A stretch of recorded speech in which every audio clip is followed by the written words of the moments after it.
With all these parenting philosophies out there, do you think moms are more empowered or confused? The problem with too much advice is that we stop listening to ourselves. We start thinking that people around us know better. I was asking people on Facebook groups, like, what do you do if your kids are not getting well with each other? And I was exhausted. Sometimes you just want quick fix, but actually quick fix doesn't work with children.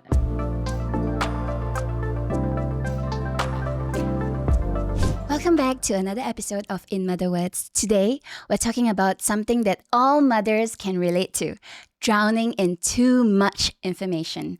I mean, with all these parenting approaches, gentle, positive, structured, authoritative, which one do we choose? Today, we have with us Ola, who is a trained Montessori playgroup guide, as well as a mom of two and a kids physiotherapist. So, Ola, you chose to go with Montessori out of all these parenting approaches. We would love to hear the story of how you chose this before you became a mom and how you then continue to stay grounded in this decision. Hi, Steph. Thanks for having me here. It's really so nice to be here. I'm an educator for, I think, over 15 or even more years. So I used to be a traditional education teacher, and this is how my journey with kids started long before I had my own kids. Primary school, right? You mentioned. I was an English teacher back in Poland. When I was teaching, I started not to like many aspects of the education, and this is how I discovered Montessori. So first, it was educational. And I think most of the people, when they hear or know something about Montessori, they think about it as educational approach.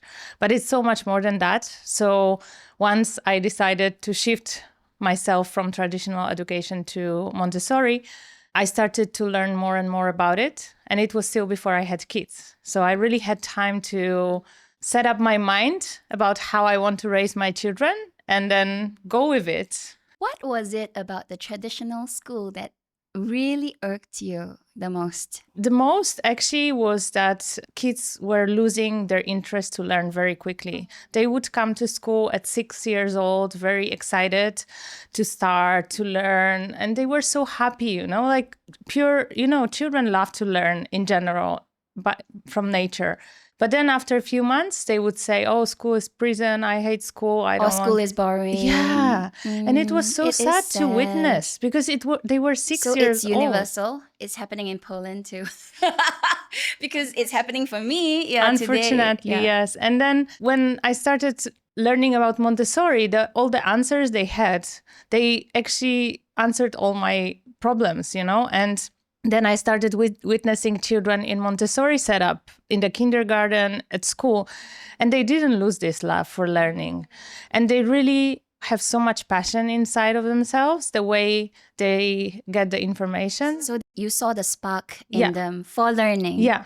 Do you feel like with all these approaches, with these parenting philosophies out there, do you think moms are more empowered or confused? Now we have so much research, so much information, and you can access that. That's beautiful. But at the same time, it's also too much. What was your first impression of all these advices that came to you? Because I just want to go back to how you chose Montessori. You had all these philosophies, and then you chose this. So take us back to that first impression. I think when I started learning also about the youngest ones, so I'm AMI trained for 0 to 3. So I decided that this is the age group that I love the most, the toddlers and the babies. So when I was learning more about it, I think there is also a little bit of what you think about your own childhood. And I think a lot of us were raised in very authoritative environment. Yes, right? That's me for sure. And Singapore, I think, Poland back in time as well. So sometimes when we grow in such environment, we want to do something very different. And maybe I think that was also my idea of how I want to parent. And then when I was learning about Montessori, there were things that I had already some kind of picture in my head, and I felt like this is what mainstream people do, and Montessori is a bit different. So it felt a bit sad for me, even at some points, that I have to give up on some ideas. Like, for example, the crib. If you think about a nursery, the first thing you picture is the crib, right? Yes. But we don't have cribs in Montessori. So I was like, I'm not going to have it, because we have floor beds, because that gives more independence to the children. And really, from practice, I think it's such an amazing Wait, change. but floor beds from zero? Honestly, yeah. The babies don't move much Are anyway. they in a basket at least? Or I can't picture this. I think you need to color it for me, or like, describe a bit more. Okay, so in general, like, pure Montessori principle is that children can be on a floor bed from the day one, and there can be a little basket because in the beginning they don't move much. But honestly, in reality, a lot of parents go sleep together. If you, of course, take all the safety measurements. But I think if I would go and ask parents about the crib, most of them say that, yeah, it's an amazing place to store my clean laundry because my baby doesn't want to sleep there, right? Did your baby sleep? He slept there until he figured out he could crawl out, and he crawled out before he was 2. And ever since he crawled out and landed on our bed, he decided that our bed was better. That's quite long anyway, 2 years. Yeah, almost 2 years we managed, but we didn't sleep on the floor, no.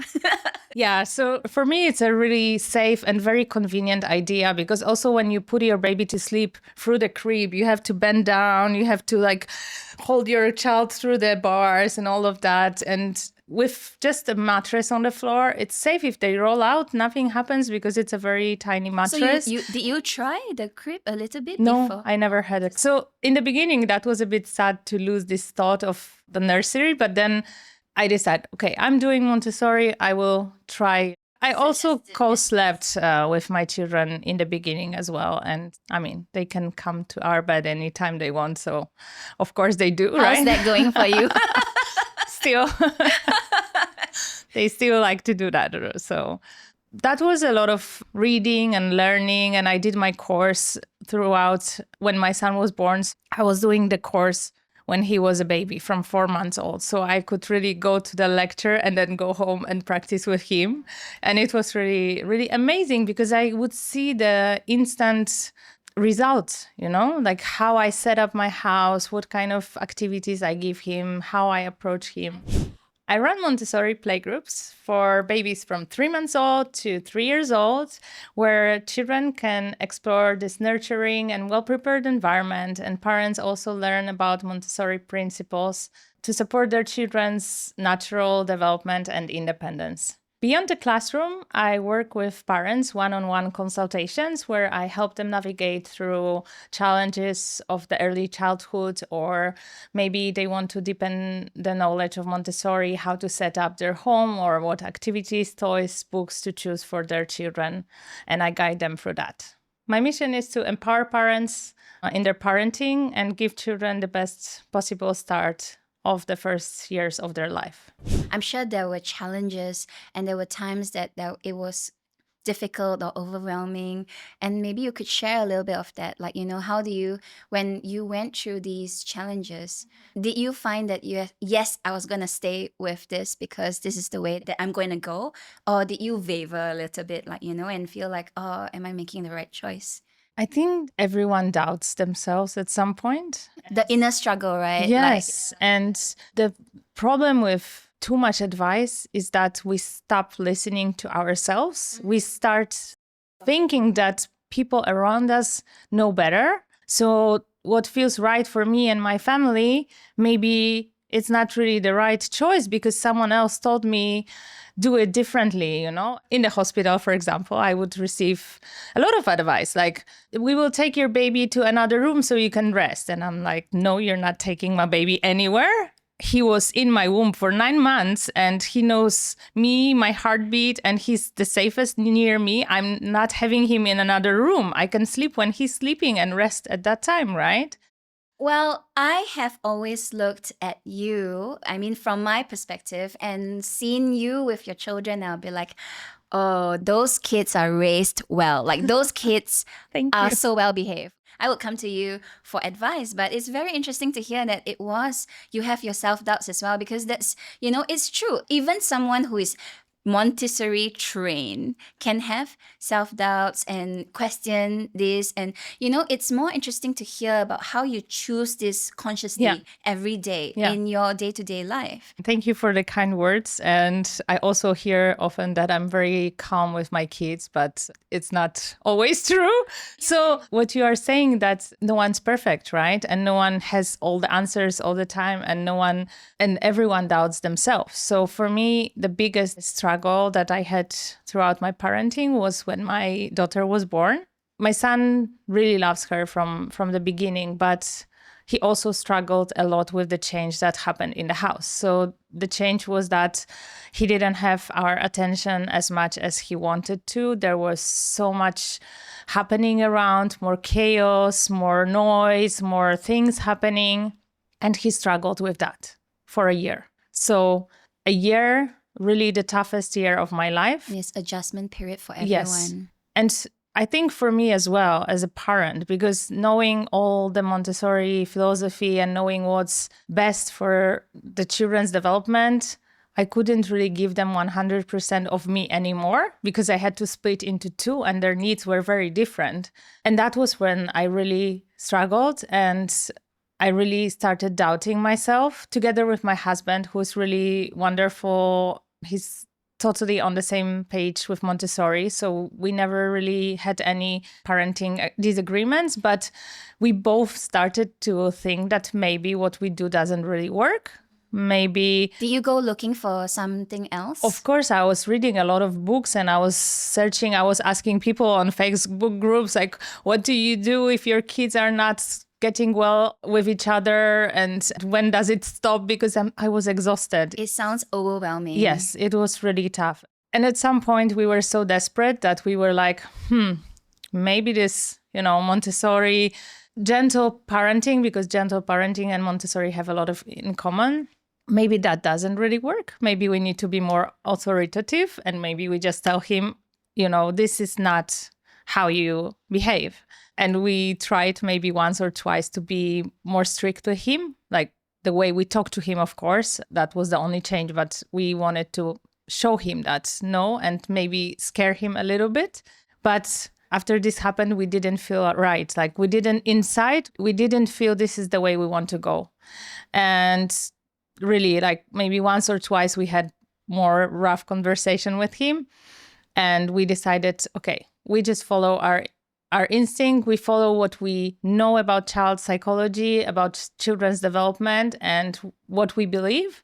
And let's see. I went through something similar where, because, I said that my parents were commando parents and I didn't really have a choice in life. And when I had my kid, I was like, oh, I went to the other extreme. So I went too liberal with him. And I realized that a whole new set of problems came out with it, obviously. Then he was expecting stuff, and then he was deciding that he was the boss. And I'm like, no. But and then I swung to the other side, like you said, right? I went to the authoritative side, and I realized also, I'm like, but that's not me also, right? And just that finding your balance in between, it took time for me. So how do you sift through all this information in the end, and all the advice and were you like drowning in information? Hey friends, if you love what we're talking about today, share it with a friend. It will really help us to grow our community. Like and subscribe if you haven't done so already. Now back to the episode. I was really trying to find solution, like to fix it. You want quick fix. Sometimes you just want quick fix because you're so tired. But actually quick fix doesn't work with children. And I think this is what we realized. Now my daughter is 2. So we are talking about something that happened when she was from 0 to 1. And then I started to see a change when she started to be more talkative, like she could express herself a little bit. She started to play more with my son and they started playing together. And now at 2, I see such a beautiful relationship between 2 of them. And they really play a lot together. They take care of each other. So what was the turning point? It was a process. With all the knowledge that I have, I know that what we did was right. Like we were more gentle with him. Like we were not telling him, you have to behave like this because you're older brother and this is how older brothers behave. No, we were giving him space and, we were acknowledging his emotions, that he's struggling with the situation.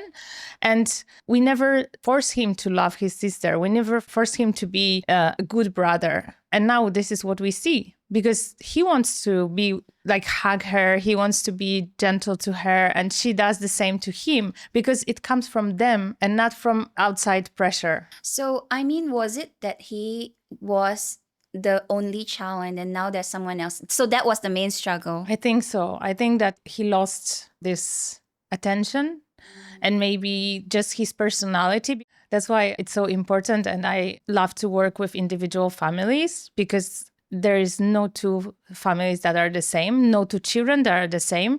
And we can give the general advice, but it's always this one situation, one family that, you have to really give the advice to the tailor approach. Yes, exactly. So there's no like, okay, gentle parenting, just do this and then you will be fine. There's no such thing. And I really sometimes get really upset when I read it. Okay, this is something that if there is a specialist whose advice comes from their own two children, seriously, like your children are your children. And I believe that what you're doing is wonderful and it works for your two children. And it's not a cookie cutter solution. No, it has to be a bigger spectrum of, information and more children that you have practice with. So parents should really ask themselves if finding the right method is the way to go, or actually learning to trust your own instinct. Because that was what you were saying in the beginning. It was more about finally trusting your own instinct that brought you your breakthrough, right? I would love to hear about this aha moment a little bit more. I'm sure there was a moment that you went, oh, like this is it, and I think I have this aha moment every day when I witness children in the Montessori setup. They're so independent and self-worth, and they just know what they are doing when they are 2 years old. This is so beautiful to witness. That confidence. Yes, and how they want to stand up for themselves and make their own choices if they are given the chance, For my journey with my children and the struggle that I had, it was more like a long process of change and confirmation that what I'm doing is right.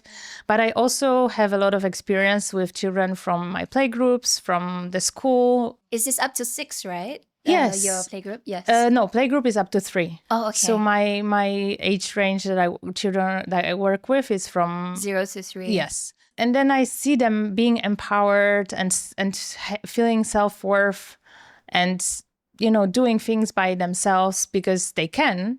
And this is really beautiful to witness. And this is really my aha moment every day. Montessori is not a rocket science. It developed from observation of the children and following children's needs, not the other way around. Like, not that Maria Montessori sat down and she was like, okay, now I'm going to create my philosophy. No, she sat down and she looked at the children. She saw, oh, this doesn't work. They are not interested. Oh, this they like very much. Oh, when you do this, they really want to sweep their own floor after they make a mess because they want to take care of their place where they live, like home or school. So I didn't have a helper for the first 3 years.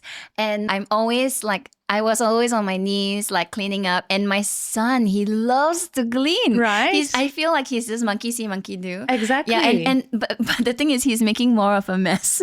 And I'm just like, okay, this is good. He needs to learn. But still, yes, it's not easy. That's a very good thing that you're bringing up, because for adults, it's the result, right? We want the result. We want the clean floor, clean dishes, clean laundry. For children, it's the process. They want to do things, but they are not looking for the outcome that much. So if we have this thought in mind that they are helping us to clean, but it's not going to be perfectly clean. No, it won't. That's fine. But they will get there in some time. But if we don't give them chances to learn, they will never get there. And then we expect them at 8 to be helping at home, but they never practiced before when they wanted. accidents happen to everyone. And it's actually how we react after the accident. And we just say, okay, the glass is broken. We need to clean it up, and no big deal. So was there a difference in the approach between the Montessori way, the traditional way, the structure, like, I don't know, free range? Or gentle or positive in general. So most of those approaches we're talking about a psychological side, right? So we have authoritative that is very strict, do as I say. Then we have permissive, where do whatever you like and there are no boundaries. And then there is the middle part, for example, the gentle parenting and Montessori. And I think these two are very aligned with each other. There is no rewards and punishments, but more natural consequences. But Montessori gives you a bigger spectrum of information. So we not only focus on the psychological part, but we also focus on the physical part. So we also focus on how we set up our house, our space, what kind of activities we give to our children, how we show them activities, how we cook together with them, all those little details Montessori can help you with to understand what is the best approach for children's development. So Ola, what is one simple practice that you feel you can share that can help ease some of these parenting pressures that we go through? If we think about Montessori, if you never tried or never learned much about it, what I like to say to parents and remind myself as well, because sometimes I also forget, is just to step back and observe your child and be there in case of any emergency, but just let them be and see what they are doing and what is the goal. Because sometimes we don't really see their ideas. We assume based on our knowledge and our prejudices, but they really have something in their mind. And as an example, my daughter, a few days back, we were outside and they started playing with water and I didn't want them to get wet. So I was about to stop her. But then somehow I had this moment of hesitation and I observed what she was doing. And when you have a shower by the pool, the one for the legs, yes, that is lower. Yeah.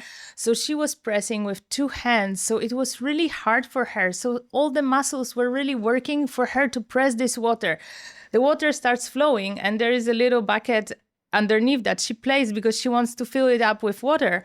But then the water falls and it's next and the bucket is on the side. So now she has to move the bucket. But when she moves the bucket, the water stops flowing because she's not pressing anymore. So she has to judge where to put it again and press again and see if now it works or no, I need to fix it again. And I was like, wow, this is so much learning happening here. Muscles and the brain and connections. And I was like, and I was about to stop it just because she gets wet. And our house is just a minute away from here and she can get changed. It's 30 degrees in Singapore. It's not middle. So that was you applying your Montessori lens and stepping back and allowing her to go through this learning. Yeah. I love that. The perspective change, right, that it brings to you, because it's very natural to just go, no. Yes, exactly. Stop. What are you doing? Yes, be careful. Don't run, don't do this. But children are curious and they want to explore and they want to test. And how much should you encourage them? Because some people are very encouraging, right? You'll be like, oh, great job. And then they grow up thinking they're the best in the world. And that's maybe not so good also. I'm also very passionate about intrinsic motivation and how we want to feel from inside that we want to do something because of ourselves and not because someone else is telling us something or, waiting for approval or someone saying, oh, you did it. Oh, it's so beautiful. And before that, I don't know if it's beautiful or not. I mean, in my upbringing, the traditional Chinese men will be like, don't even acknowledge. Just what about your exam results? We definitely know that this is not ideal. So we can acknowledge their efforts, but more efforts than the results. So, I saw you were working so hard to build up this tower. You put 10 blocks on top of each other. That's really a good one. Yes, that's good. Yeah. Right? So instead of saying, oh, well done, great job. No, you acknowledge the effort, because we also want them to try more and more. So, to the moms who feel overwhelmed or drowning in all this information, what's one reminder you would like to share with them to help them trust in themselves? In the end of the day, to remember that you know your child best, and your decisions for your family are the most important. And whatever other people tell you, you can either choose to listen to this advice or just put it through one ear and leave on the other side, and just be true to yourself and to your family, because this is what matters the most. Too much advice can feel like we will second guess ourselves, but Ola's story reminds us that clarity comes when we trust in our own instincts and when we keep things simple. In other words, every mom is swimming in too much information or just a sea of advice. But you can trust in your voice, your lived experience, and your instincts. This is what will matter more, if not the most. If you are resonating with what we're doing here, I would love for you to share this episode with a friend, like and subscribe, and I hope to see you in the next episode.